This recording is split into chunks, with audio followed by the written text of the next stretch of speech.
Hare Krishna, Hare Krishna. Hare Krishna, Hare Krishna, Hare Krishna. Hare Krishna, Hare Krishna. So, இன்னைக்கு நம்ம எந்த ஸ்லோகத்திலிருந்து ஆரம்பிக்கணும்?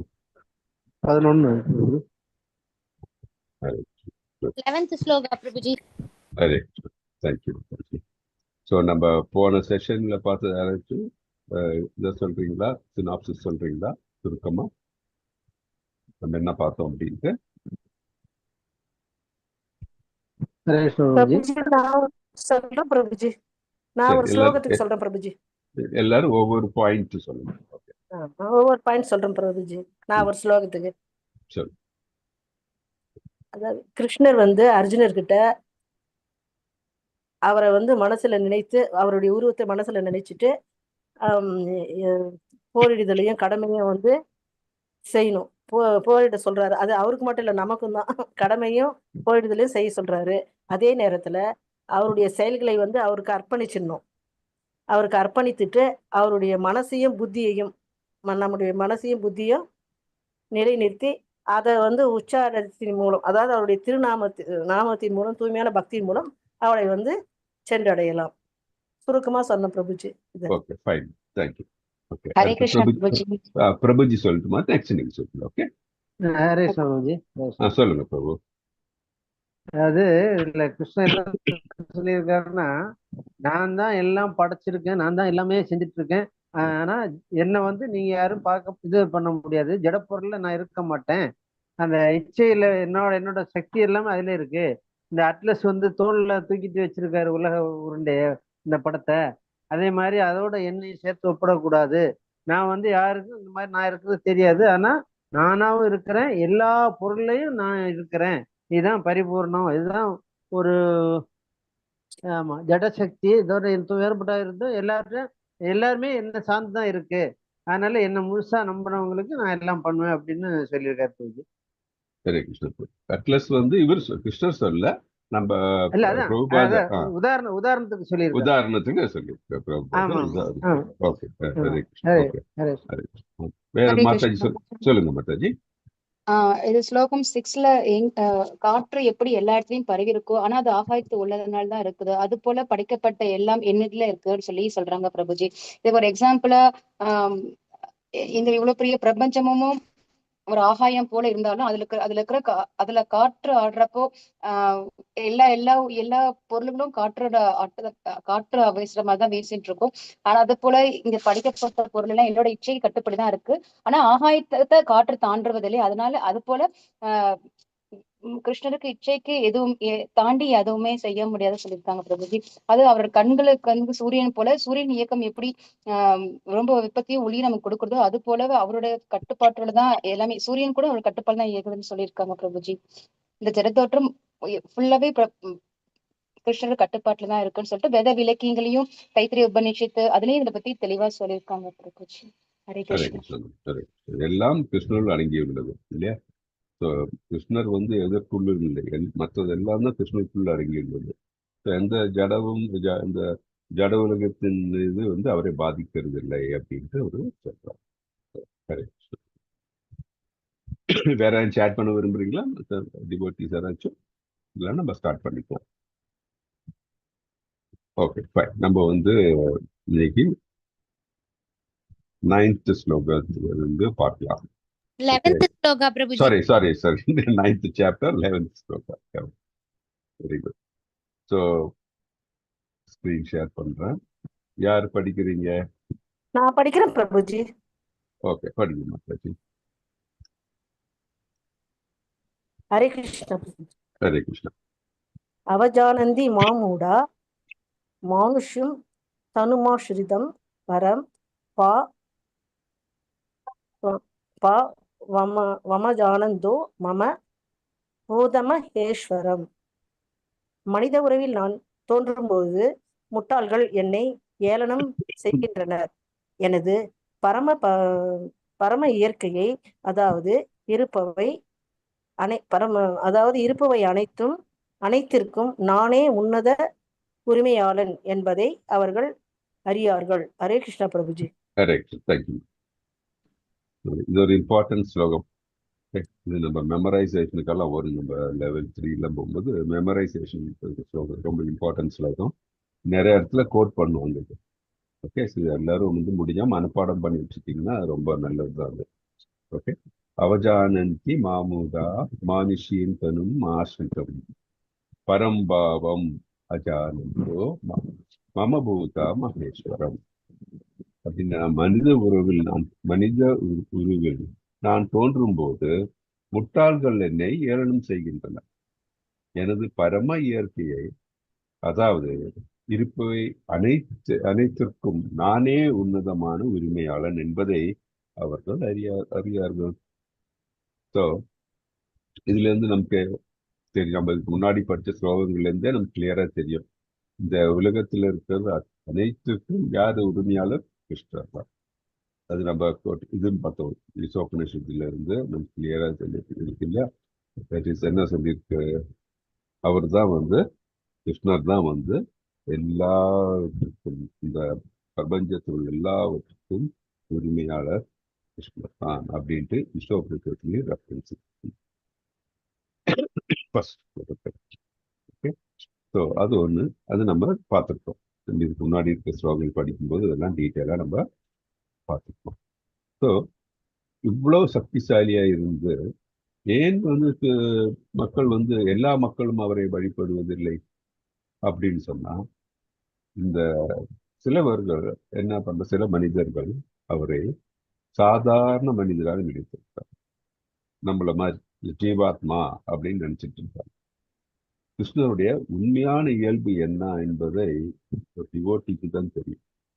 ரெண்டாவது, இறைவன் மேல வந்து ஒரு இறை அறிவே இல்லாதவர்கள், கடவுள் இல்லாதவர் இல்லை அப்படின்னு சொல்றவர்கள், இவங்கெல்லாம் பார்த்து அவர்களுக்கு எப்படி தென்படுவார்கள் இல்லையா? கண்டிப்பாக வந்து அவர்களுக்கு இதை பத்தி புரியவே புரியாது. அதனால அப்போ வந்து நாளைக்கு காலையில நம்ம வீட்டில் காலிங் பெல் எடுத்துட்டு கிருஷ்ணர் வந்திருக்கேன் அப்படின்னு சொன்னா எத்தனை பேர் நம்புவோம்? நம்ம இதுல நம்ம யாரும் நம்ப மாட்டோம் இல்ல. ஏன்னா இப்போ நமக்கு வந்து கிருஷ்ணரை வந்து எப்படி நம்ம புரிஞ்சுக்க முடியும்னு சொல்றது நமக்கு தெரியாது. ஏன்னா அந்த மாதிரி நிலையில இருப்போம் வந்து கல்வியத்துல. ஆர்டினரி பீப்புள் பார்த்தீங்கன்னா அவர்களுக்கு இது புரியாது. ஆனா இதே வந்து பார்த்தீங்கன்னா ஒரு தூய பக்தனுக்குன்னா அவருடைய பிரசன்ஸ், அவருடைய அந்த அவருடைய அவர் இருந்தாவே அந்த இடம் ஃபுல்லாவே அவருக்கு அவருடைய அந்த ஸ்பிரிச்சுவல் பவர் வந்து ஃபீல் பண்ணுவாங்க.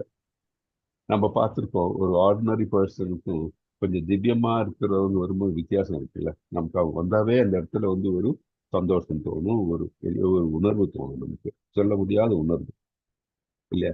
அது யாருக்கு புரியும்? அவங்க மேல அந்த பக்தி இருந்து அவரை பத்தி கொஞ்சாச்சும் தெரிஞ்சவங்களுக்கு தான் வந்து அது உணர்வு வரும், மற்றவங்களுக்கு தெரியாது. நம்ம தமிழ்ல வந்து ஒரு கலங்கையில ஒரு இது இருக்கு இல்லையா, ஒரு சொல்லு இருக்கு இல்லையா, சொல்லுவாங்களே, கழுதைக்கு தெரியுமா கற்பூர வாசனை அப்படின்ட்டு. ஸோ அந்த மாதிரி மூடர்களுக்கு கண்டிப்பாக அது தெரியாது. ஸோ கிருஷ்ணர் விளக்கு இப்போ வந்து பார்த்தீங்கன்னா இந்த உலகத்தில் நடக்கிற அற்புதங்களை வந்து கிருஷ்ணர் வந்து செய்திருக்கிறார். எல்லாராலையும் பண்ண முடியுமா? முடியாது இல்லையா? கோவர்தன மலை அவரு சொண்டு வரலால வந்து அவரு ஜெயிச்சிருப்பார் இல்லையா? அதே மாதிரி வந்து இந்த விஸ்வரூபம் வந்து எல்லாருக்கும் காமிச்சிருக்காரு. யாரு? யசோதாமா காமிச்சிருக்காரு, அர்ஜுனுக்கு காமிச்சிருக்காரு இல்ல, அவருக்கு தூய பக்தர்களுக்கு அவர் விஸ்வரூபம் காமிச்சிருக்காரு இல்லையா? ஸோ அதே மாதிரி சாமானியமானது இதெல்லாம் அவரால் தான் முடியும். அசாமானியமான லீலைகள் எல்லாம் அவரு செய்திருக்கார். ஒவ்வொரு அவதாரம் எடுத்து அந்த அவதாரம் வழியாக வந்து என்னெல்லாம் பண்ணியிருக்காரு இல்லையா? இது வந்து சாதாரணவர்களுக்கு புரியாது, அவர்களுக்கு தெரியாது, விளங்கவும் விளங்காது. ஸோ கிருஷ்ணர் விளக்கிய அற்புதங்களை பௌதிக உடலுடன் யாருக்கும் செய்ய முடியாது. ஸோ அவர் வந்து இந்த கிருஷ்ண அவதாரம் எடுத்து இந்த அவர் செய்யும்போது அவரை வந்து சாதாரண மனிதன் நம்ம எப்படி ஒப்பிட முடியும்? ஸோ நம்ம கிட்ட யாராச்சும் வந்து நான் கிருஷ்ணர்ல பகவான் அப்படின்னா ஃபர்ஸ்ட் இதுதான், அசாதாரணமாக என்னெல்லாம் செஞ்சிருக்காங்க நம்ம பார்க்கணும். ஸோ அதுல இருந்தே நமக்கு தெரியும் கிருஷ்ணர் செய்த அற்புதங்கள் எல்லாம் அசாதாரணமானது. யாராலும், மனிதனா இருக்கவர் யாராலும் அது கண்டிப்பாக செய்ய முடியாது. அது நம்ம தெரிஞ்சு ஒன் ஆஃப் த இது ஃபேக்டர்ஸ் அதுதான். கிருஷ்ணர் அப்படின்னா அந்த பகவான் அப்படி இருக்கும்போது பகவானால் செய்யக்கூடிய காரியங்கள் மற்றவரால் செய்ய முடியாது. அவர் மனித தோற்றத்தில் அவர் அது ஒரு தோற்றம் அவரு இல்லையா, அவர் பல அவதாரங்கள் வச்சு பல தோற்றத்தில் அவர் தோன்றியிருக்கிறார். அது கிளியரா புரிஞ்சுக்கணும். அது யாருக்கு புரியும்? பக்தர்களுக்கு புரியும். கிருஷ்ணரை புரியாதவர்கள், பக்தர் அல்லாதவர்களுக்கு அது சரியா புரியும். சச்சிதானந்த ரூபாய கிருஷ்ணாய கோபால தபதி உபனிஷத் அது 1.1 என்ன சொல்லியிருக்கு? அவரோட நித்தியமான கிருஷ்ணரே நித்தியமான ஞானமாய ஆனந்த வடிவம். இந்த இந்த படத்துல போட்டிருக்கலையே, அதுதான் திரிபங்க ரூபம் அப்படின்னு 2-handed ஃபார்ம். இதுல பாத்தீங்கன்னா 3 இடத்துல அவர் கழுத்து கொஞ்சம் அப்படி இதா இருக்கு, அது இடிப்பு அவர் கால் இல்லையா, அதுதான் திரிபங்கம் அப்படின்னு சொல்லுவாங்க. திரிபங்க ரூபம், 2 கைகளுடைய திரிபங்க ரூபம் தான் அவர் கோலோகத்தில் இருக்கிற ரூபம். அவருடைய ரூபம் எப்பவும் ஆன்மீக ரூபம் தவிர இந்த பௌதீக ரூபம் கிடையாது. நம்மள மாதிரி இந்த பிளட், சதை, டிஷ்யூஸ், போன் அதனால பண்ணது கிடையாது. ஸ்பிரிச்சுவல் ஃபார்ம் அவருக்கு. ஸோ இது யார் சொன்னது? நான் சொல்லல, இது நம்ம ஸ்கிரிப்சர்ஸ், வேதங்கள் அதை பற்றி சொல்லுது, உபனிஷத்து அதை பற்றி சொல்லுது. ஸோ அதை நம்ம அதுதான் கிருஷ்ணரை புரிஞ்சுக்கிறவர்களுக்கு அது கிளியராக புரியும். அதே மாதிரி பார்த்தீங்கன்னா நிறைய ஈஸ்வரர்கள் இருக்கிறார்கள். ஈஸ்வரர்கள்னா என்ன? தேவர்கள் இல்லையா? ஆனால் மற்ற யார் எல்லா தேவர்களையும் கட்டுப்படுத்துகின்றவர் அப்படின்னு பார்த்தா பரமபொருளான பகவான் கிருஷ்ணர் தான். அது எங்க நம்மளுடைய வேதங்கள் சொல்லுது இல்லையா? பகவத்கீதையிலும் கிருஷ்ணரையே சொல்றாரு. இது இப்போ ஆர்டினரி மனிதர்கள் இல்லையா, அவர்களுக்கு தான் இந்த பிரச்சனை. அந்த சாமி பெருசு இல்லை, இந்த சாமி பெருசு அப்படின்ட்டு நம்மளுக்குள்ள சண்டை போடுறது நம்ம மனிதர்கள் தான். ஏன்னா அவங்க அறியாமை. ஆனால் இதே இந்த தேவர்களுக்குள்ள பார்த்தா அவர்களுக்கு எல்லாம் தீவிரம். இப்போ பாத்தீங்கன்னா சிவபெருமான் யாரை தியானிக்கிறார்? பாத்தீங்கன்னா கிருஷ்ணரை தான் தியானிக்கிறார் இல்லையா? அதே மாதிரி பிரம்மா இல்லையா? ஸோ இந்த மாதிரி எல்லா தேவர்களும் பார்த்தீங்கன்னா யாரை தியானிக்கிறார்கள் அப்படின்னா கிருஷ்ணரை தான் தியானிக்கிறார்கள் தவிர வேற யாரும் தியானிக்கிறது. அதனாலதான் வேதங்கள்ல இருந்து நமக்கு கிளியரா இருக்கு. என்ன எடுத்துரைக்கிறது வேதங்கள்? கிருஷ்ணர் பகவான் தான். அவருக்கு நிகராகவோ இல்லை அவருக்கு மேலாகவோ யாரும் இல்லை. எல்லா உயிர்களும் சரி, பிரபஞ்சம் சரி, எல்லாம் அவருடைய கட்டுப்பாட்டில் தான் உள்ளது அப்படின்ட்டு நம்ம பார்க்கணும். ஓகே, இதுதான் இந்த 11th ஸ்லோகத்துல ரொம்ப டீட்டெயிலா சொல்லியிருக்கு. இதை யாருக்கு புரியும்? பக்தர்களுக்கு புரியும். ஏனென்றால் பக்தர்களுக்கு அந்த அறிவு உள்ளது. ஆனால் மற்றவர்கள் இந்த கடவுளை வழிபடாதவர், கடவுள் இல்லைன்னு சொல்றவங்க, இவர்கள் எல்லாம் மூடர்களுக்கு இதை பற்றி ஒன்றும் தெரியாது. ஏன்னா அவர்கள் பௌதிகத்தில் ஈடுபட்டிருக்கிறது. இதனால அவர்களும் சொல்லி இது இல்லை. ஏன்னா அவர்களுக்கு அந்த இது கிடையாது, அந்த ஞானம் கிடையாது. அது நம்ம கிளியர். ஓகே, 9.12 இது யாரு படிக்கிறீங்க? கிருஷ்ண பிரபுஜி படிங்க பிரபு.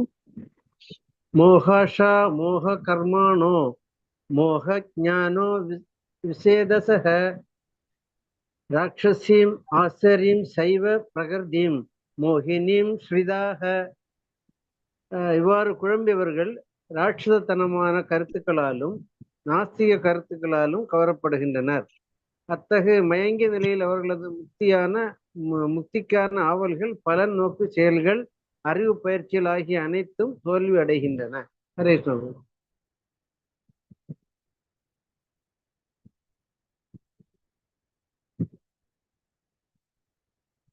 Hare Krishna. Hare Krishna.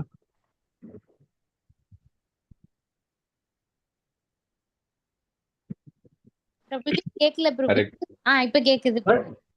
Okay right. Okay, Hare Krishna. So என்ன சொல்றாங்க இந்த ஸ்லோகத்துல? இவ்வாறு குழம்பியவர்கள் எவ்வாறு குழம்பி இருக்கிறார்கள்? கிருஷ்ணரை சாதாரண மனிதனாக நினைத்து குழம்பியுள்ளவர்கள் மூடர்கள் இல்லையா? இவ்வாறு குழம்பியுள்ளவர்கள்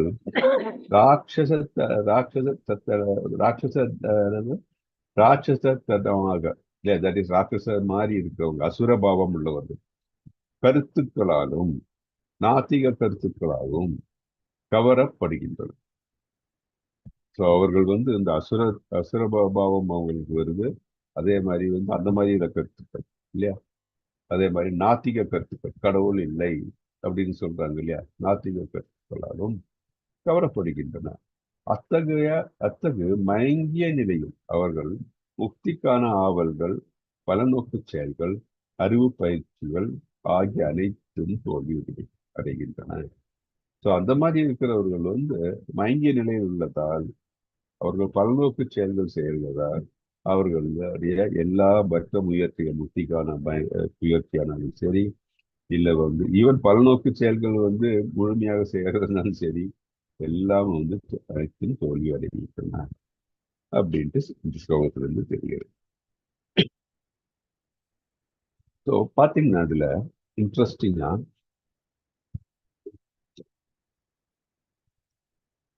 இந்த மனிதர்கள் இருக்குங்களா, பல வகையான மனிதர்கள் இருக்காங்க. சிலவங்க என்ன பண்றாங்கன்னா தங்களையே வந்து கடவுள் அப்படின்னு சொல்லிட்டாங்க இல்லையா. சிலவங்க வந்து நான் தான் கடவுள் அப்படின்னு சொல்லிட்டாங்க. எனக்கு வந்து நானும் கடவுளும் உண்டு. நான் வந்து இந்த அருவவாதிகள் கூட என்ன சொல்றாங்க, நாங்க வந்து இந்த ஸ்பிரிட் சோல், நான் வந்து கடவுள் ஐக்கியமாகிறேன் அப்படின்னு சொல்லிட்டு அவங்க அந்த நிலையில இருக்காங்க. கர்மிகள் என்ன சொல்றாங்க, நாங்க வந்து இந்த பலநோக்கு செயல்கள் எல்லாம் செய்கிறோம், அப்படி செய்து என்னால கடவுளை அடைய முடியும் அப்படின்ட்டு அவங்களும் வந்து அதை சொல்றாங்க. அவங்க சிலவங்க என்ன சொல்றாங்க, அவங்க வந்து எனக்கு வந்து கடவுள் கிருஷ்ணர் இல்லையா, இந்த உடலானது வந்து கிருஷ்ணர் இந்த உடலானது என்னுடைய உடலும் கிருஷ்ணர் உடலும் வந்து ஒரே மாதிரி இருக்கிறது. ஸோ கிருஷ்ணரும் நானும் ஒன்று அப்படின்னு சிலவங்க சொல்றாங்க. இதெல்லாம் வந்து பார்த்தீங்கன்னா அவர்களுடைய அறிவுடைய நிலை அந்த மாதிரி. ஸோ அதனால நம்ம வந்து என்ன தெரியும் என்ன தெரியுது, அவர்களுக்கு போதியமான அந்த உணர்வு வந்து இல்லை அப்படின்னு.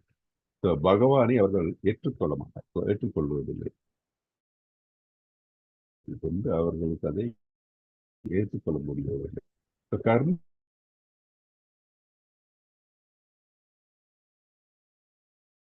அவங்க மேக்சிமம் அவர்கள் சத்துவ குணத்தில் எல்லாம் செய்திருந்தால் சொர்க்கலோகம் வரைக்கும் அவங்க செல்லலாம்.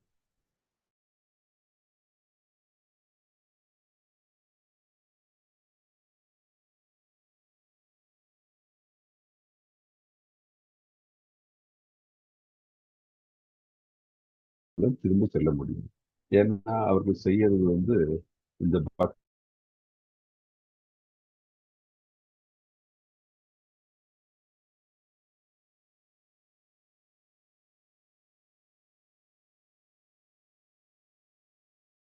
அவர்கள் சென்றடைவதில்லை.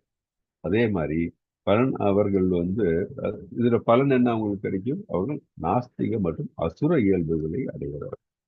எப்படி அவர்கள் வந்து கிருஷ்ணருக்கு டவுட் இருக்கு, அவர்கள் கிருஷ்ணன் மேல் நம்பிக்கை இல்லை, அப்படியே இருக்கும்போது அவர்கள் வந்து இந்த நாத்திகத்தன்மை வருவது, இல்லை வந்து அருவவாதிகளுடைய நிலை வருது. அப்படி இருக்கும்போது அவர்கள் ஒரு காலம் கிருஷ்ணருடைய அந்த நிலையை அடைய முடியாது அப்படின்ட்டு நமக்கு இங்க இந்த ஸ்லோகத்திலிருந்து தெரிகிறது. ஸோ யாருக்கு வந்து கிருஷ்ணருடைய நிலை முழுமையாக புரியும், அவர் முழுமுதற் கடவுள் யாருக்கு தெரியும், அது வந்து பக்தர்களுக்கு தான். ஏன்னா வந்து அவர்கள் வந்து கிருஷ்ணரை வந்து உணர முடிகிறது. அவர்களுக்கு ஒரு பக்தர் கிருஷ்ணருக்கு அந்த பக்தி தொண்டு செய்து கொண்டிருக்கும் பொழுது கிருஷ்ணரை அவர்களுக்கு உணர முடிகிறது. அவர்களுக்கு வந்து யார் வழிகாட்ட, ஒரு குருவின் வழிகாட்டலும் அவர்களுக்கு உண்டு இல்லையா. ஸோ முழுமுதற் கடவுளான கிருஷ்ணர் ஒரு சாதாரண மனிதராக பக்தர்கள் வந்து கருத மாட்டார்கள். ஆனால் இந்த மூடர்கள், அவரை பற்றி தெரியாதவர்கள் அவரை ஒரு சாதாரண மனிதராக கருதுகிறார். அப்படி கருதுவது சரியா கிடையாது, பெரிய அபராதமாக. நம்ம வந்து ஒரு இடத்துல ஒரு மீட்டிங்கே போறோம், பிரைம் மினிஸ்டரோட மீட்டிங், இல்லை வந்து ஒரு பெரிய ஒரு யோகியோட மீட்டிங் போகும்போது அவரை பத்தி புரியாம நம்ம அங்க போய் வந்து ரொம்ப இளக்காரமாக இல்லை ஒரு ஆர்டினரியா பேசினா அங்க இருக்கிற அந்த மத்தியில் நம்ம எப்படி நம்ம தெரியும்? ஒன்றும் அறிவில்லாதவனாக தெரியும் இல்லையா? அதே மாதிரி தான் அதை வந்து அபராதமாகவும் கருதப்படும் இல்லையா? ஸோ இது நம்ம புரிஞ்சுக்கணும். கிருஷ்ணரை பற்றி முழுமையாக தெரியாவிட்டால் இல்லை கிருஷ்ணரை நம்மளுடைய சாதாரணமான மனிதன் என்று நம்ம எண்ணிக்கொண்டால் அது ஒரு பெரிய அபராதமாக இருக்க வேண்டும். நல்லா சொல்றோம் போன இது சொல்லும்போது சொன்ன மாதிரி அவரோட இந்த உருவம் வந்து 2 கையுள்ள உருவம் இருந்து மனிதனை மாதிரி தோற்றம் அளிக்கிறதுனால அவரு ஒரு சாதாரண மனிதன். இந்த நம்மள மாதிரி இந்த சொன்ன மாதிரி இந்த பிளட் வெயின்ஸ், இந்த நரம்பு இருக்கு, ரத்தம், அதே மாதிரி சதை, இதனாலான ஒரு இதே மாதிரி பௌதிக உடம்புன்னு நினைக்கக்கூடாது. ஸோ கிருஷ்ணருடைய உடம்பு வந்து ஆத்மீக உடம்பு எடுத்திருக்காரு. எந்த உடல் வேணாலும் அவர் எடுக்க முடியும் அப்படின்னு. இதுக்கு எக்ஸாம்பிள் நம்ம என்ன பார்த்தோம்னா அந்த போன 9.12 பர்பட்ல இருக்குது. என்னன்னா கிருஷ்ணர் பிறக்கும்பொழுது எப்படி பிறந்தாருன்னு தெரியுமா இருக்காச்சும்? கிருஷ்ணர் வந்து எங்க பிறக்கிறார்? அவரு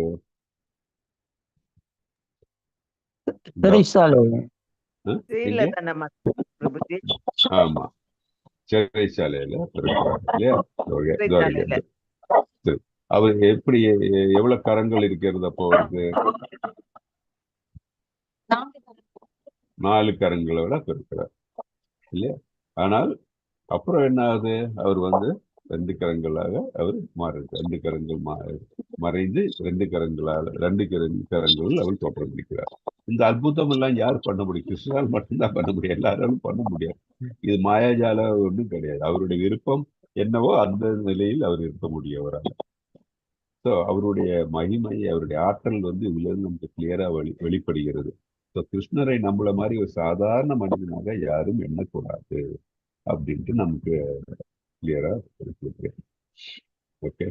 ஸோ கிருஷ்ணரை வந்து சிலவங்க பார்த்தீங்கன்னா இது பண்ணுவாங்க, கேலி மாக் பண்ணுவாங்க இல்லையா? அவருக்கு எப்படி திடீர்னு 2 கை போகுது அப்படி இப்படின்னு எல்லாம் மாக் பண்ணுவாங்க, கேலி செய்வாங்க. அது வந்து கிருஷ்ணரை பற்றி தெரியாதவர்கள் தான் அந்த மாதிரி செய்வாங்க. ஒருத்தருடைய மகிமை பெருமையை தெரியாதவர்கள் எப்படி பேசுவாங்க? ஒன்றும் தெரியாத மாதிரி தான் பேச முடியல, ஒரு மூடனமானதான் அவங்களுக்கு பேச முடியும். அவர்களுக்கும் எல்லாரும் அந்த நிலை தான் அப்படின்னு நமக்கு இது பண்ணும். ஓகே ஓகே 13 படிக்கணும்.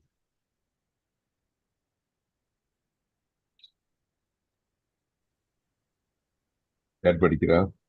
ஸ்லோகம் 13 ரவிக்குமார் படிக்கிறோம். மகாத்மானஸ்து மாம் பார்த்த தைவீம் பிரகிருதிம் ஆசிரிதாக பஜந்த யனன்ய மனசோ ஞாத்வா பூதாதிம் அவ்யயம். பிரிதாவின் மகனே, குழப்பமடையாத மகாத்மாக்களோ தெய்வீக இயற்கையின் பாதுகாப்பில் உள்ளனர். அவர்கள் பரமபுருஷ பகவானன என்னை ஆதி புருஷனாகவும் அழிவற்றவனாகவும் அறிந்து எனது பக்தி தொண்டில் பூரணமாக ஈடுபட்டுள்ளனர். ஹரே கிருஷ்ண பிரபுஜி. ஹரே கிருஷ்ண, ஹரே கிருஷ்ண. பிதாவின் மகனே, குழப்பமடையாத மகாத்மாக்களோ தெய்வீக இயற்கையின் பாதுகாப்பில் உள்ளனர். அவர்கள் பரமபுருஷர் பகவானான என்னை ஆதி புருஷனாகவும் அழிவற்றவனாகவும் அறிந்து என்னை பக்தி தொண்டில் பூர்ணமாக ஈடுபட்டுள்ளது. இதிலிருந்தே மகாத்மாக்களை பற்றி விவரிக்கிறார் இல்லையா? கிளியரா தெரியுது. மகாத்மன்னா யாரு? அவர்கள் வந்து எந்த விதமான குழப்பம் கிடையாது. யார் பகவான், யார் வந்து சுப்ரீம் கண்ட்ரோலர் அப்படின்னு அவங்களுக்கு மனதில் எந்த வித குழப்பமும் இல்லாதவர்கள். அவர்கள் என்ன செய்யறாங்க? அவங்க யாருடைய பாதுகாப்பில் இருக்காங்க? தெய்வீக இயற்கை இல்லையா? யோக மாயா இல்லையா? அவர்களுக்கு வந்து கிருஷ்ணரை பற்றி தெரியும். அவர்கள் வந்து இந்த பௌதிக இயற்கையின் பாதுகாப்புல கிடையாது. அவர்கள் ஆன்மீக இயற்கையின் பாதுகாப்பில் உள்ளார் இல்லையா? அது ஒரு பாயிண்ட். மகாத்மாக்கள் அவர்கள் வந்து பரமபுருஷர் பகவானான என்னை ஆதி புருஷனாகவும் அவர்களுக்கு தெரியும் கிருஷ்ணர் தான் ஆதி புருஷர் அவர்தான் எல்லாவற்றுக்கும் காரணம், எல்லா காரியங்களுக்கும் காரணம் கிருஷ்ண பகவான் தான் அப்படின்ட்டு அவர்களுக்கு தெரியும். அழிவற்றவனாகவும், அதாவது கிருஷ்ணருக்கு தோற்றம் மறைவு எதுவும் கிடையாது, நிச்சயமாக இருப்பவர் அப்படின்னு அவர்களுக்கு புரிகிறது. அவர்கள் எப்படி இருக்கிறார்கள்? அவர்கள் பக்தி தொன்று பூரணமாக ஏற்பட்டுள்ளார். பக்தி தொண்டு போது என்ன, தன்னுணர்வு பெற்று கிருஷ்ணரை பகவான் என்று அறிந்து கொண்டு அவருக்கு சேவை செய்ததிலே அவர்கள் பூர்ணமாக ஈடுபட்டார். அவர் மனதில் வேற எதுவுமே கிடையாது. ரஜையில இருக்கிறவங்க மாதிரி கோபிகள், கோபர்கள், அவர்கள் எல்லாம் பார்த்தீங்கன்னா கிருஷ்ணரை தவிர அவங்க மனதில் வேற எதுவுமே கிடையாது. அவங்க எல்லாம் மகாத்மா அப்படின்னு சொல்றாங்க. இதுதான் நம்ம 7வது சாப்டர் 14வது ஸ்லோகத்திலையும் பார்த்துருக்கோம் இல்லையா? தட் இஸ், கிருஷ்ணரை யாரெல்லாம் கிருஷ்ணர் சரணடைவார்கள்? 4 டைப் ஆஃப் பீப்புள் கிருஷ்ணன் சரணடைவாங்கன்னு சொல்லுவாங்க இல்லையா? மற்றவர்கள் சரணடைய மாட்டாங்க. யாரெல்லாம் ஞாபகம் இருக்கா?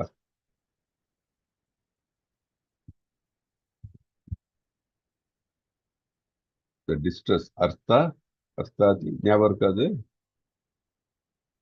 கிருஷ்ணனில் சரணடையக்கூடியவர்கள் யாரு?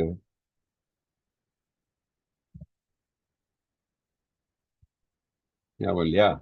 தட் இஸ் டிஸ்ட்ரஸ்ட் அப்படின்னா பிரச்சனை, ஏதாச்சும் ஒரு பிரச்சனை இருக்கிறவர்கள், உடம்புக்கு முடியாம ஏதாச்சும் ஒரு பிரச்சனை இருக்கிறவர்கள் இல்லையா? அது ஃபர்ஸ்ட் அர்த்தா அப்படின்னு 7.14 இல்ல பாருங்க, 7 சாப்டர் 7ல 14வது ஸ்லோகம். அப்புறம் அர்த்தார்த்தி, தட் இஸ் பணம் தேவைப்படுகிறது, வெல்த் இதெல்லாம் தேவைப்படுகிறது. அப்புறம் யாரு?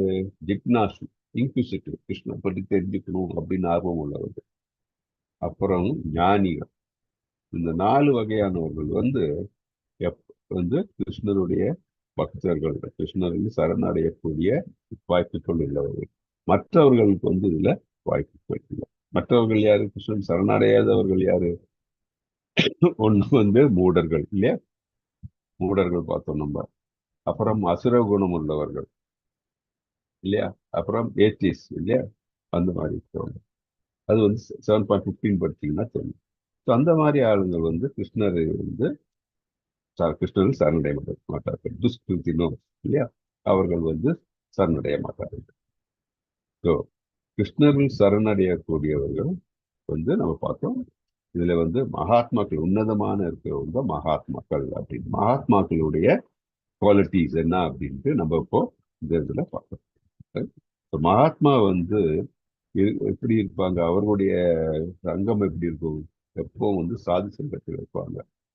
அவர்கள் இந்த பௌதிக இன்பத்தில் ஈடுபட்டவர்கள் கூட இருக்க மாட்டாங்க. பக்தர்கள் கூட்டத்தில் தான் அவர்களை காண முடியும். ஸோ அதெல்லாம் மகாத்மாக்களுடைய கேரக்டரிஸ்டிக்ஸ். ஸோ ஒருவர் ஒரு பியூர் டிவோட்டி ஆகணும்னா இதெல்லாம் அவர்களுடைய கேரக்டரிஸ்டிக்ஸ் ஆகும். ஸோ இந்த மகாத்மாக்கள் கிருஷ்ணனுடைய எந்த உருவத்தை அவர்களுக்கு பிடிக்கும் பார்த்தீங்கன்னா, இந்த 2-handed ஃபார்ம் ஆஃப் அப்படி. ஏன்னா கோலோகத்தில் அவர் இந்த நிலையில் தான் அவர்கள் தோற்றமளிக்கிறார். ஸோ மகாத்மாக்கள் கேரக்டரை நம்ம இந்த ஸ்லோகத்திலிருந்து நம்ம பார்த்தோம். ஓகே, நம்ம இங்க டீட்டெயில் பார்த்தீங்க. ஸோ மகாத்மாக்கள் பக்தி தொண்டில் பூர்ணமாக ஈடுபடுகிறார்கள்.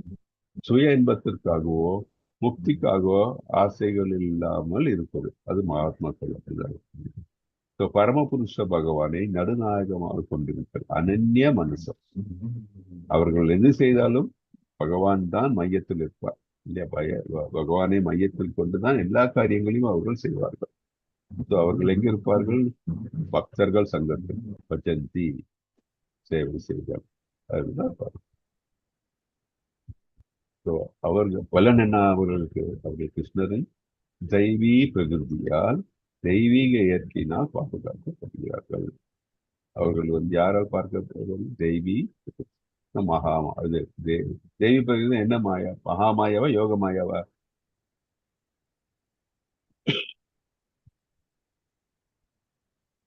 என்ன டவுட் எல்லாருக்கும்? மகாமாயா யோக மாயா இல்ல? அதான் இன்டர்னல் பொட்டன்சி அப்படின்னு. யோகமாய தெய்வீக இயற்கைனா யோகம். யோகமாயால் பாதுகாக்கப்படுகிறார்கள் அப்படின்னு நம்ம சொல்லுது.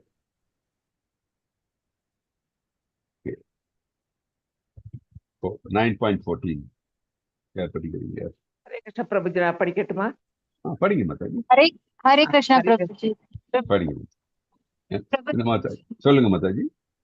பிரபுஜி நான் வெளியே இது கண்டினியூ பண்ண முடியல, லீவ் ஆயிக்கோ பிரபுஜி. சரி சரி, ஓகே. தேங்க்யூ பிரபுஜி. ஹரே கிருஷ்ணா. ஹரே ஹரே ஹரே கிருஷ்ண பிரபுஜி.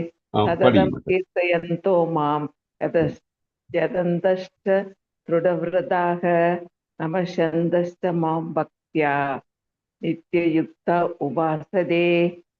எப்போதும் எனது புகழை கீர்த்தனம் செய்து கொண்டு திடமான உறுதியுடன் முயன்று கொண்டு எனக்கு வந்தனை செய்தபடி இந்த மகாத்மாக்கள் பக்தியுடன் நித்தியமாக என்னை வழிபடுகின்றனர். ஹரே கிருஷ்ண பிரபுஜி.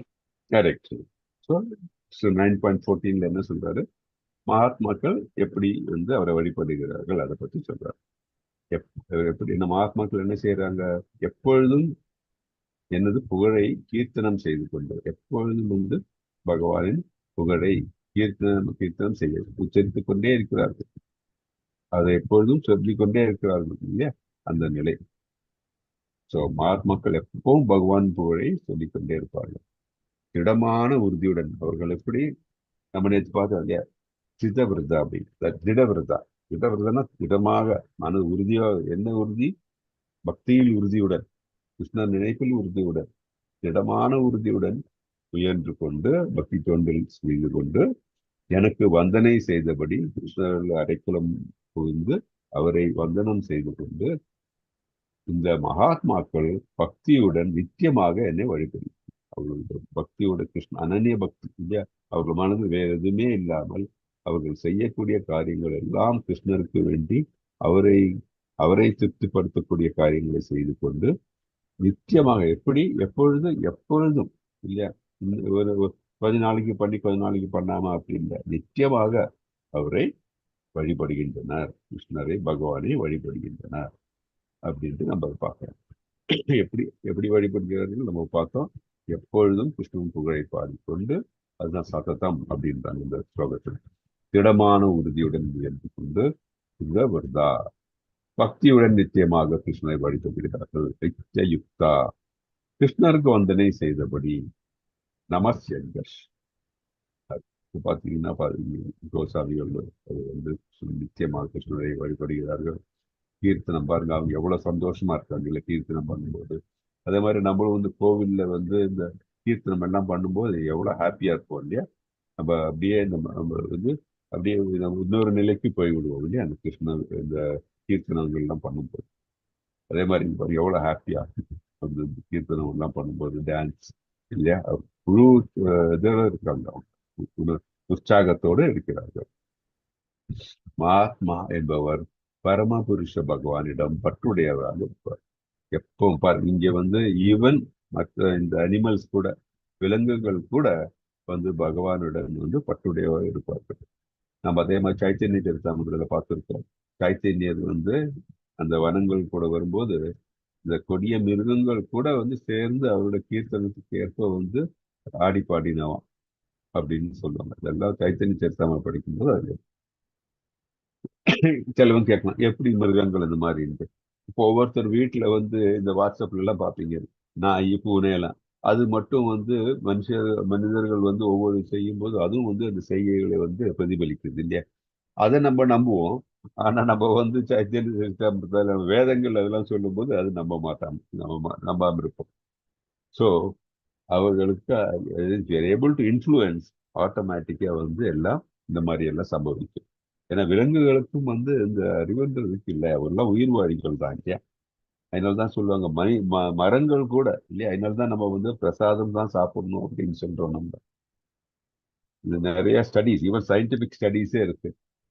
மரங்கள் இருக்கு, அதுக்கு வந்து நம்ம நல்லதே பாசிட்டிவ் இது பண்ணும்போது மலரும் இல்லையா. அதே மாதிரி நெகட்டிவா இருந்தால் அது வாடி போகும் அப்படின்னு எல்லாம் பார்த்துருக்காங்க. அதே மாதிரிதான் இந்த விலங்குகளுக்கு. ஏன் தண்ணி சொல்லி பார்த்துருப்பீங்க நீங்க, இதெல்லாம் இந்த சயின்டிபிக் இதெல்லாம் பார்த்துருப்பீங்க. பாசிட்டிவ் நம்ம இந்த ஸ்லோகம் இதெல்லாம் பண்ணும்போது அது நீங்க அது பார்க்கும்போது அதோடைய மாலிகூல்ஸ் அலைன் பண்றதெல்லாம் பார்த்தீங்கன்னா ரித்தமிக்கா இருக்கும்.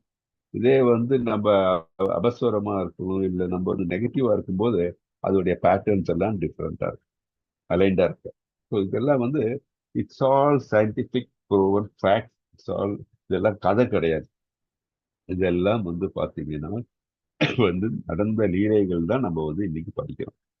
இல்லாட்டி இத்தனை வருஷமா வந்து இதெல்லாம் நம்மளுடைய கிரந்தங்கள் எல்லாம் வந்து உயிரோட இருக்குமா? எப்போ வந்து அதெல்லாம் மடிஞ்சு போயிரு, காணாம போயிரு. இது நமக்கு இது ஒரு உண்மையான பக்தர்களுக்கு தான் இது புரியும், மற்றவர்களுக்கு இது புரியாது அப்படின்னு வந்து தெரிஞ்சுக்கிறோம்.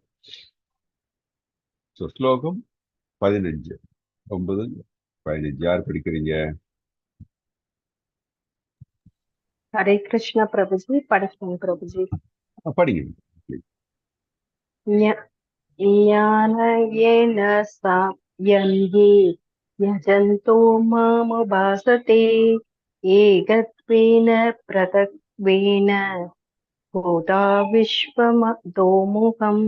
ஹரே கிருஷ்ணா பிரபுஜி. கரெக்ட். ஞான யாகத்தால் ஈடுபட்டிருக்கும் பிறர் பரமபுருஷரை தன்னிகரற்றவராகவும் பலர் வேறுபட்டவராகவும் விஸ்வரூபத்தில் வழிபடுகின்றனர். ஸோ நம்ம வந்து பார்த்தோம் யாரெல்லாம் கடவுள் சரணடைவாங்க, அந்த 4 பேர் நம்ம பார்த்தோம் இல்லையா? அந்த 7.14 எக்ஸ்பிளைன் பண்ணோம். அவர்களை தவிர பார்த்தீங்கன்னா சிலவர்களும் மற்றவர்களும் அவர்களோட கொஞ்சம் லெவல் கம்மியானவர்கள், அவர்களும் வந்து பகவானை வழிபடுவார்கள் அப்படின்னு பார்க்கணும். அவர்கள் எப்படின்னா மறைமுகமாக கிருஷ்ணரை வழிபடும் 3 விதமான ஞானம் உள்ளவர்கள். அவர்கள் யாரு அப்படின்னு பார்த்தா, பரமபுருஷர் பகவானின் விஸ்வரூபத்தை ஏற்றுக்கொண்டு வழிபடுவது. விஸ்வரூபம் இல்லையா? ஏதேனும் ஒரு உருவத்தை வந்து அவர்கள் இறைவனாக கற்பனை செய்து கொண்டு அதை வழிபடுவது. கல்லா இருக்கட்டும், ஏதாவது ஒன்று இருக்கட்டும், அவர்கள் வந்து அதை அவர்கள் கிருஷ்ணர் இல்ல பகவான் அப்படின்னு நினைத்து, கிருஷ்ணர் இல்ல கடவுள் அப்படின்ட்டு வந்து வழிபட்டிருக்கக்கூடிய வாய்ப்புகள் உண்டு. தன்னை இறைவனுக்கு சமமாக கருதி தன்னையே வழிபடு. அப்போ பார்த்தோம் நம்ம நானும் கிருஷ்ணன் ஒன்று அப்படின்னு நினைத்து கொண்டு வழிபடு. இந்த மூவர்ல வந்து யாரு பார்த்தீங்கன்னா வந்து இந்த தன்னையே வந்து பகவான் அப்படின்னு நினைத்து வழிபடுகிறது பார்த்தீங்கன்னா அவர்கள் தான் இந்த லெவல் எல்லாத்த விட இருந்தான். ஏன்னா பகவானுக்கு நிகர் யாரும் இல்லைன்னு தெரியும். அதே மாதிரி வந்து பகவானை விட ஈக்குவலாக யாரும் இல்லை, அபோவின் யாரும் இல்லை தெரியும். ஆனால் அவர்கள் வந்து பகவான். அப்போ நீங்க கேட்கலாம், எப்படி பின்ன அவங்க வந்து பகவானை வந்து மறைமுகமாக வழிபடுகிறார்கள் அப்படின்னு மனசுல தோணும். இவர்களை பார்த்தீங்கன்னா நம்ம அருவவாதிகள் சொல்றோம் இல்லையா, அந்த கேட்டகரி. ஏன்னா அவர்கள் எப்படி மற்ற இந்த இவங்க எல்லாம் இருக்காங்க, ஏத்திஸ்ட் எல்லாம் இருக்காங்க இல்லையா, அது நாத்திகவாதிகள் அவர்கள்லாம் இருக்காங்க இல்லையா, இல்ல நம்ம இந்த பௌதிகத்தில் கட்டுண்டு இருக்கிறவங்க இல்லையா, அவங்கள விட இவர்கள் ஏன் பெட்டர் அப்படின்னு சொல்றோம்னா, அவர்களுக்கு அவங்க வந்து ஸ்பிரிட் சோல் அப்படின்னு தெரியுது. அவங்களுக்கு அவங்க ஆத்மா அப்படின்னு அவங்களுக்கு புரியுது. ஆனா அது மாதிரி அவங்களுடைய பாடி வேறு ஆத்மா வேறு என்ற ரியலைசேஷன் அவங்களுக்கு இருக்கு. ஸோ அந்த ரியலைசேஷன் அவர்களை வந்து மற்றவர்களுடைய சாதாரண மனிதர்களை விட கொஞ்சம் உயர்ந்த நிலைக்கு அவர்களை கொண்டு வரதுக்கு சான்சஸ். இப்போ தாங்கள் ஆத்மா அப்படின்னு புரியும் போது அப்ப என்ன பண்றாங்க, ஓகே நானும் ஆத்மா, கடவுளும் வந்து ஸ்பிரிட் சோல், ஸோ அதனாலதான் அவங்க நினைக்கிறாங்க நாங்கள் வந்து வி ஆர் சேம் அப்படின்ட்டு. அது அருவவாதிகள்னு சொல்றாங்க. ஸோ அந்த நிலை வரும்போது நம்ம என்ன நினைக்கிறோம், இந்த டிஃபரன்சியேஷன் வரும்போது என்ன சொல்றோம், நம்ம இந்த பகவானை நினைத்து கொண்டு அவர்கள் வந்து இந்த டிவோஷனல் சர்வீஸ்ல இருக்கும்போது அவர்கள் வழிபடுற விதம் வேற. அப்படி இருக்கும்போது அவர்கள் என்ன நிலையில் அடையுது, பிரம்ம நிலையில் அடையிற அப்படின்னு சொல்லி. ஆனால் அது நிரந்தரமானதும் கிடையாது இல்லையா? ஸோ இந்த அது பிரம்ம நிலையை அடையணும்னா உன்னதமான வழிபாடு இருக்கும். தட் இஸ் பகவான் இருக்கு, பகவான் இருக்காரு, அந்த பகவானை வழிபடணும் அப்படின்னு சொல்லி தான் வழிபட்டு இருக்கிற டைம் அவர்கள் தாங்களுடைய உடல் வேறு ஆத்மா வேறு என்று புரிந்து கொண்டு அவர்கள் செய்யும்போது தான் அந்த நிலைக்கு வராங்க. பகவானுடைய அருவத்தை, தட் இஸ் அவர்கள் உருவம் இல்லை என்று நினைத்துக் கொண்டது அந்த நிலை. ஆனால் அது இல்லாமல் வந்து அவர்கள் ஆத்மா வேறு ஆனால் உடல் வேறு அப்படின்னு தெரிந்து கொண்டிருக்கிறவர் அவர்கள் வந்து இந்த பிரம்மநிலை அடையிறது கிடையாது. ஆனால் அவர்கள் அவர்கள் அந்த கிருஷ்ண வழிபாட்டில் வர்றதுக்கு சான்சஸ் ஜாஸ்தி. ஏன்னா ஆத்மா வேறுன்னு தெரியும் உங்களுக்கு. ஸோ அவர்களுக்கு வந்து இந்த ஒரு பக்தனுடைய இந்த சாமீபியம் கிடைக்கும் போது, சுகூர்த்தி கிடைக்கும் போது அவர்கள் கிருஷ்ணரில் லயிக்கிறதுக்கு வாய்ப்புகள் ஜாஸ்தி. ஏன்னா அவர்களுக்கு அந்த ஞானம் வந்து விட்டது, உடல் வேறு ஆத்மா வேறு அப்படின்னு. ஸோ அவர்கள் தான், ஆனால் அவர்கள் வந்து ஈக்குவலா நினைக்கிறதுனால அவர்களுடைய ஸ்டேட்டஸ் வந்து கம்மியாக. நெக்ஸ்ட் கேட்டகரி என்ன? அவர்கள் ஏதேனும் உருவத்தை இறைவனாக கற்பனை செய்யும். அந்த உருவம் அப்படின்னு நிற்கும்போது அவர்கள் வந்து பெரும்பாலும் அது வந்து தேவர்கள் வழிபாடு அப்படின்னு சொல்லி. ஸோ தேவர்கள் வழிபாடு ஈடுபடும் போது அவர்கள் முழுமையான வழிபாடாது அப்படின்னு சொல்லும்போது அது முழுமையானது கிடையாது. ஏன்னா தேவர்கள் நமக்கு தெரியும் பகவானுக்கு சமமான கருத முடியாது அப்படின்ட்டு. ஸோ அதனால அவர்கள் தேவ வழிபாட்டிலிருந்து அவர்களுக்கு அந்த இது இன்னும் அவர்களுடைய அந்த வழிபாட்டினுடைய இந்த ஞானம் அவர்களுக்கு பெருகும் பொழுது அவர்களுக்கு பகவான் யார் என்று புரியும் பொழுது அவங்க பகவான் வழிபாட்டிற்கு உயர முடியும். ஸோ அவர்கள் வந்து மத்தியம், இந்த மிடில் இருக்கிற செகண்ட் கிளாஸ் பீப்புள் அப்படின்னு இருக்கலாம். ஆனால் அவர்கள் வந்து தேவர்கள் யாரு? பகவானுடைய ரெப்ரசன்டேட்டிவ்ஸ் தான் இல்லையா, பகவானால் நிர்ணயிக்கப்பட்டவர்கள். ஸோ அது பரவாயில்ல அவர்கள் அந்த நிலையம். அதை விட மூன்றாவது யாரு? இந்த மூணுல கொஞ்சம் கூட ஹையர் நிலை யாரு? விஸ்வரூபத்தை, தட் இஸ் வழிபடுவது, தன்னை பரமபுருஷரின் விஸ்வரூபத்தை வழிபடுவது. அவர்கள் யாரு அப்படின்னு சொன்னா, அவர்கள் இயற்கையில் இருக்கிற பிரபஞ்சத்தில் தோன்றதெல்லாம் பகவான், அவர்தான் எல்லாவற்றுக்கும் காரணம், அவர்தான் எல்லாம் அப்படின்னு நினைத்து பகவானை அவர்கள் இந்த பிரபஞ்சத்தில் எல்லாவற்றிலும் பார்க்கிறார்கள். ஸோ நம்ம பார்ப்போம், நம்ம இந்த இன்னும் நம்ம இது படிக்கும்போது 11th சாப்டர்ல நம்ம பார்ப்போம் விஸ்வரூபத்துல வந்து என்ன. நீ மாதாஜி எக்ஸ்பிளைன் பண்ணும்போது கூட அவங்க டச் பண்ணாங்க இந்த பாயிண்ட், தட் இஸ் பகவானுடைய கண்கள் வந்து சூரியன் அப்படின்னு அவங்க டச் பண்ணாங்க. இதை பத்தி நம்ம டீட்டெயிலா 11வது சாப்டர் படிக்கும்போது நம்ம டீட்டெயிலா பார்ப்போம். ஸோ இயற்கையில தோன்றது எல்லாம் பகவான் தான் எல்லாவற்றுக்கும் மேல் உள்ளவர் அப்படின்னு அவங்களுக்கு அந்த ஒரு உணர்வு வர்றதுனால இந்த 3 கேட்டகரியில அவர்கள் வந்து கொஞ்சம் மேலானவர்கள். இந்த 3 கேட்டகரியில் இருக்கிறவர்களுக்கும் வந்து ஒரு பக்தராகிறதுக்கு வாய்ப்புகள் கண்டிப்பாக உண்டு. ஏன்னா அவர்களுடைய அந்த நிலை வந்து புரிதல் இன்னும் அவர்களுக்கு ஜாஸ்தி ஆகும்போது அவர்களுக்கு பக்தனாகிறதுக்கு சான்சஸ் உண்டு. அதான் கிருஷ்ணரை மறைமுகமாக வழிபடும் 3 விதமாக ஞானம் உள்ளவர்கள் இவர்கள் அப்படின்ட்டு நம்ம பார்க்கிறோம். ஸ்லோகம் 16 யாரு படிக்கிறார்? நான் படிக்கிறேன். படிங்க மாதாஜி. அகம் கிரதுரம் யஜ்ஞ சதா அமஹ மௌஷதம் மந்த்ரோ அமஹ மே வாஜ்யம் அமக்னர்ஹம் சுதம். ஆனால் சடங்கும் நானே, யாகமும் நானே, முன்னோருக்கு படைக்கப்படும் பொருளும் நானே, நோய் தீர்க்கும் மூலிகையும் நான், தெய்வீகமான மந்திரமும் நானே, நானே நெய், நானே அக்னி, நானே படைக்கப்படும். ஹரே கிருஷ்ண. ஹரே கிருஷ்ண. இந்த 9.16 வந்து கிருஷ்ணர் ஃபர்தரா எக்ஸ்பிளைன் பண்றார் அவருடைய பிரசன்ஸ் எப்படி. ஆனால் சடங்கும் நானே, யாகமும் நானே, முன்னோர்க்கு படைக்கப்படும் பொருளும் நானே, நோய் தீர்க்கும் மூலிகையும் நானே, தெய்வீகமான மந்திரமும் நானே, நானே நெய், நானே அக்னி, நானே படைக்கப்படும் பொருள் அப்படின்ட்டு. ஸோ கிருஷ்ணன் சொன்னா அவர் தான் மகா யக்னம். இப்போ நம்ம பார்த்துருக்கோம், நம்ம இந்த கர்ம காண்டா இல்லையா, தட் இஸ் நம்ம வந்து படைப்பு கடவுளுக்கு படைக்கிறோம்னு சொல்லும்போது எதற்காக நம்ம இந்த மற்ற தேவர்களை எல்லாம் நம்ம வந்து போது வழிபடும் போது நம்ம பல படையல்கள் எல்லாம் பண்றோம் இல்லையா, அந்த சடங்குகள்லாம் நடக்குது. அது எப்படி பண்றோம்? சும்மாவா பண்றோம்? இல்லை, நம்ம வேதங்கள்ல சொன்னதை பொறுத்து தான் நம்ம பண்ணிட்டு இருக்கோம் இல்லையா. ஸோ இந்த அந்த நிலை, அந்த சடங்குகள் ஏன் பண்றோம்னா நம்ம வந்து நமக்கு ஏதோ ஒன்று தேவை இல்லையா?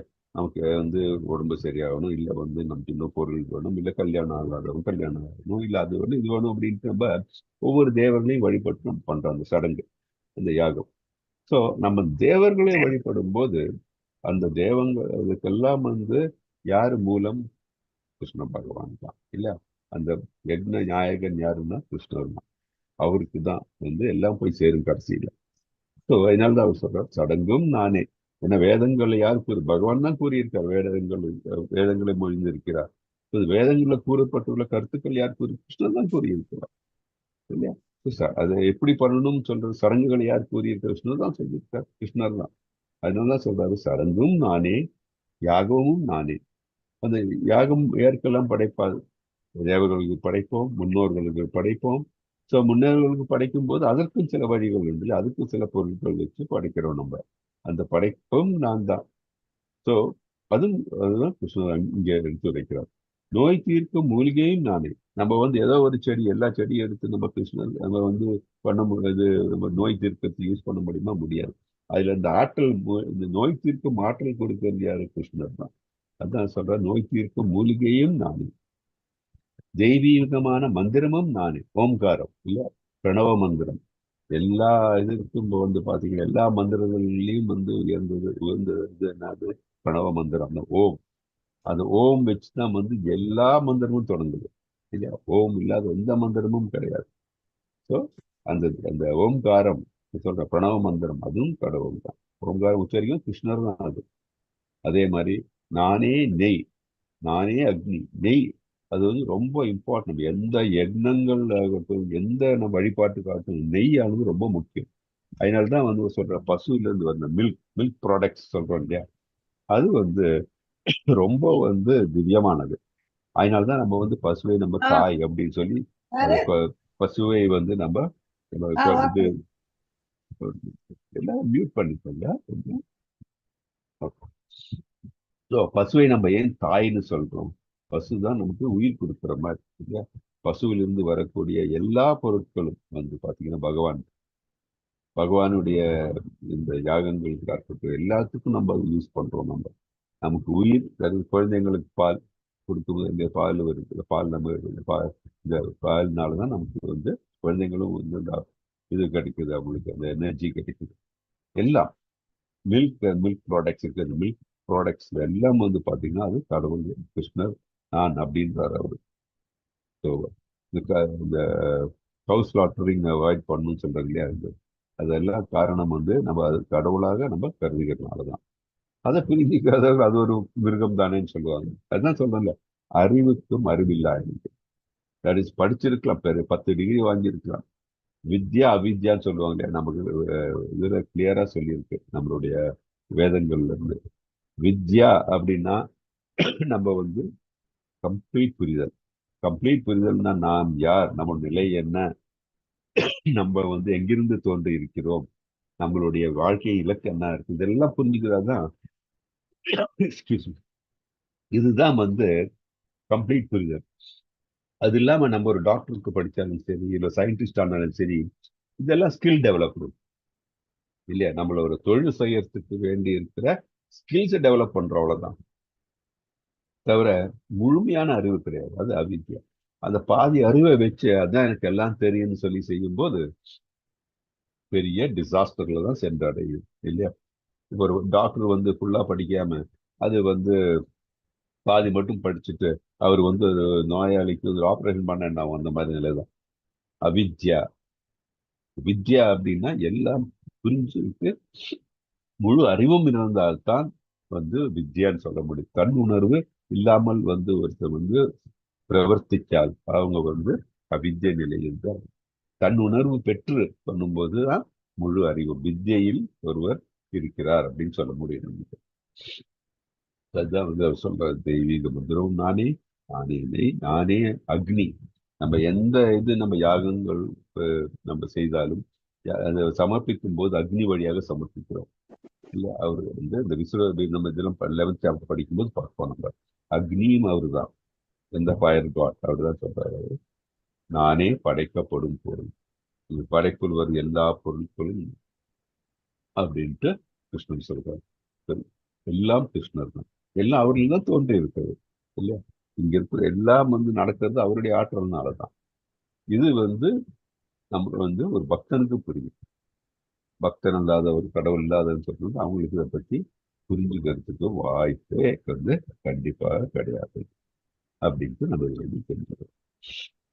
ஓகே, 9 மணி இருக்குது, மாத்தாடி ஸோ நம்ம இன்னைக்கு இதோட ஸ்டாப் பண்ணிக்கலாமா?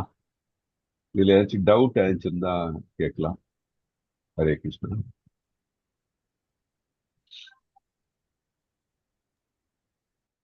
இப்போ நம்ம இதெல்லாம் பார்த்தோம், உங்க மனசுல ஏதாச்சும் டவுட் தோன்றுதா? கிருஷ்ணர் சொல் நான் தான் எல்லாம் அப்படின்னு சொல்றேன், உங்களுக்கு ஏதாச்சும் டவுட் இருக்கா? ஹரே கிருஷ்ணா பிரபுஜி. ஹரே கிருஷ்ண மாதாஜி. பிரபுஜி இன்னைக்கு சாண்டிங் வந்து 70 பண்ண பிரபுஜி. ஓ, ஹரிபோல் மாதாஜி, ஹரிபோல். நீங்க ஒரு இன்ஸ்பிரேஷன், எல்லாருக்கும் நீங்க ஒரு இன்ஸ்பிரேஷன். Very good, Haribol. இன்னும் பண்ணுவேன், இன்னும் பண்ணுவேன் பிரபுஜி, இதுக்கு மேலே. ஹரிபோல் மாதாஜி, ஹரிபோல். இது ஒரு பெரிய இன்ஸ்பிரேஷன் எல்லாருக்கும். மாதாஜி இன்னைக்கு 70 இது பண்ணியிருக்காங்க, இன்னும் பண்ண போறாங்க இன்னைக்கு ஏகாதசி இல்லையா. ஸோ எல்லாரும் இன்னும் வந்து நைட் chant. 12 o'clock வரைக்கும் பண்ணுவேன் பிரபுஜி. ஹரிபோல் நைட் 12 வரைக்கும் பண்ணிடுவேன். ஹரிபோல். ஹரே கிருஷ்ணா. வேற ஏதாச்சும் டவுட் இருக்கா?